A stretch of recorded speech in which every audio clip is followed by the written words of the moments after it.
आज हम शुरू करने जा रहे हैं एक नई पहल जिसमें राजस्थान का आर्ट एंड कल्चर आप सबके लिए समझाया जाएगा। और इनमें अच्छे अच्छे वीडियो आपको देखने को मिलेंगे राजस्थान के आर्ट एंड कल्चर से रिलेटेड। और यह एक हमारे पढ़ाने का अलग ही तरीका है, क्योंकि हम क्लास 10th के संपूर्ण सॉल्यूशन लाए हैं। साथ के साथ ही मैं ही आपको पढ़ाऊंगा राजस्थान का आर्ट एंड कल्चर। तो आज हम आर्ट एंड कल्चर में शुरुआत करते हैं सबसे पहले 16 संस्कारों की। ठीक है, सबसे पहले देखेंगे अपन 16 संस्कार कौन कौन से होते हैं। ठीक है, तो देखो सबसे पहले 16 संस्कार के नाम लेंगे अपन। तो सबसे पहले होता है गर्भाधान। ठीक है,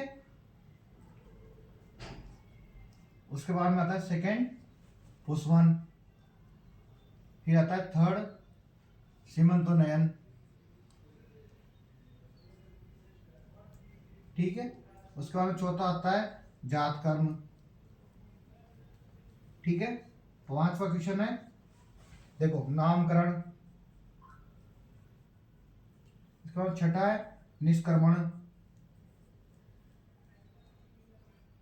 इसके बाद में सातवां है अन्नप्राशन। ठीक है, इसके बाद में आठवां है अन्नप्राशन हो गया चूड़ा कर्म। ठीक है, इसके बाद नवा क्वेश्चन है सॉरी नवा यह है संस्कार है गर्भाधान पुष्पन सीमंतोनयन जात कर्म नामकरण निष्क्रमण अन्नप्राशन चूड़ा कर्म। और उसके बाद में आता है चूड़ा कर्म हो गया कर्णवेद। ठीक है, फिर आता है 10वां विद्यारंभ। 11वां आता है उपनयन। ठीक है, 12वां आता है वेदारंभ। फिर आता है 13वां केशांत। ठीक है, फिर आता है समावर्तन समापवर्तन। ठीक है, फिर आता है 15वां पाणी ग्रहण। ठीक है, और 16वां आता है अंत्येष्टि संस्कार।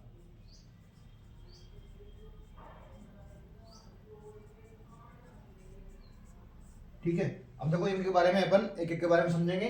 सबसे पहले आता है गर्भाधान, यानी हिंदुओं का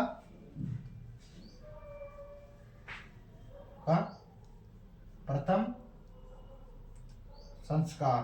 ठीक है, देखो पुष्पन होता है 2 से 3 महीने में। ठीक है, और सीमंतोनयन होता है सीमंतोनयन बच्चे को अमंगलकारी शक्तियों से बचाने के लिए 7 से 8वें महीने में होता है, जिसको गोद भराई भी बोलते हो आप। और जातक्रम जन्म के समय बच्चे को गुट्टी पिलाई जाती है। अभी तो नहीं, पहले पिलाई जाती थी। ठीक है, उसके बाद में नामकरण होता है जन्म से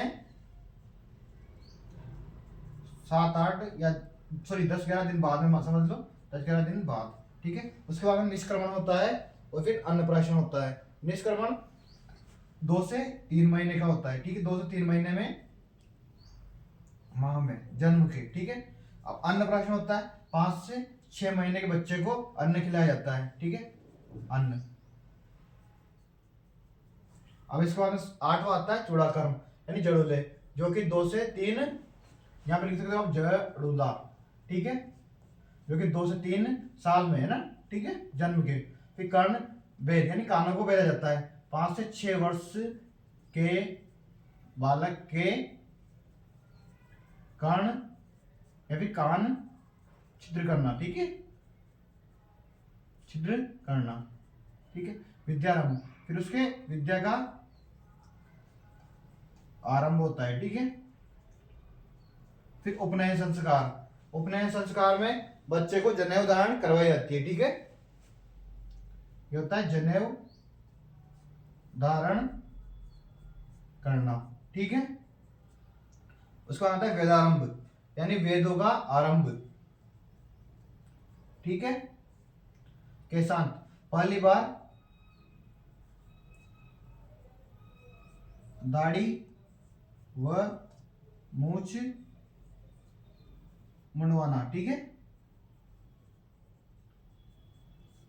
और समावर्तन गुरुकुल से घर आना, ठीक है।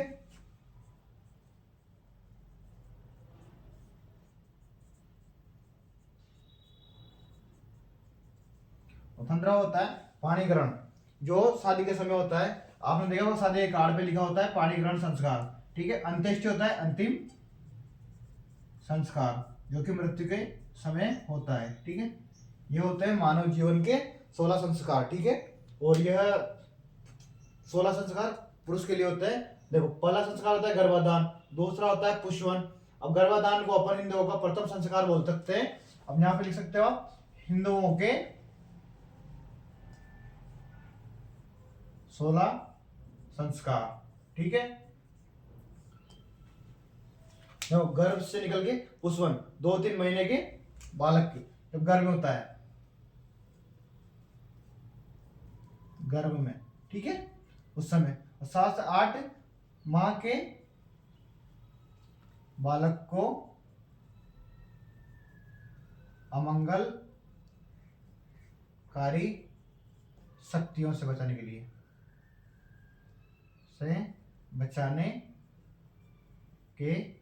ठीक है। ये हो गया 7 से 8 माह के बालक को अमंगलकारी शक्तियों से बचाने के लिए सीमंतोन्नयन संस्कार किया जाता है। उसके बाद आता है जातकर्म संस्कार। जन्म के समय बच्चे को जो गुट्टी पिलाई जाती है उसको जातकर्म संस्कार कहते हैं। और देखो, नामकरण, जन्म से 10 या 11वें दिन बच्चे को जो नाम दिया जाता है उसको नामकरण संस्कार कहते हैं। और निष्कर्मण संस्कार यह 2 से 3 माह के बालक के किया जाता है, ठीक है। यानी कि उसको बाहर निकाला जाता है 2 से 3 माह के बालक को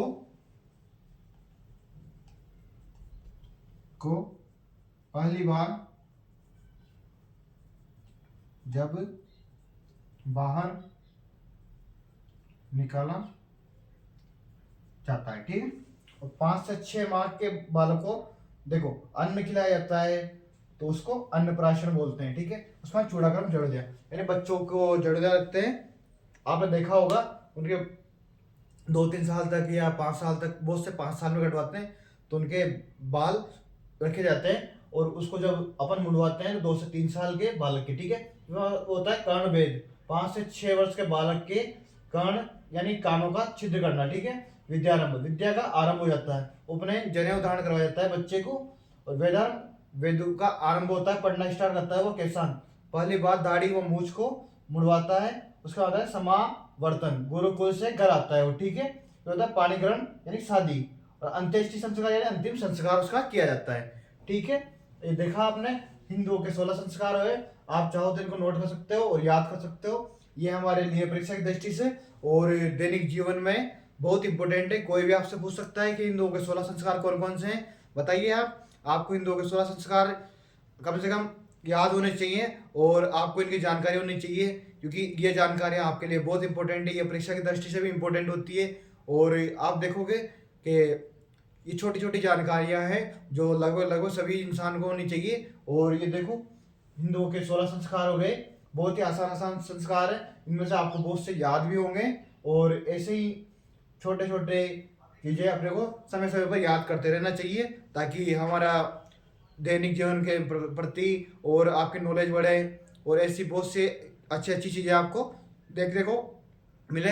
धन्यवाद। अपन मिलेंगे नेक्स्ट वीडियो में कोई अच्छी सी और अच्छी अच्छी चीज़ें लेकर आपके लिए हम लाएंगे।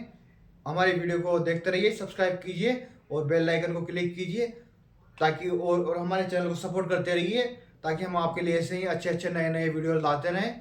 थैंक यू गाइस, जय श्री राम। मिलते हैं आपसे नेक्स्ट वीडियो में।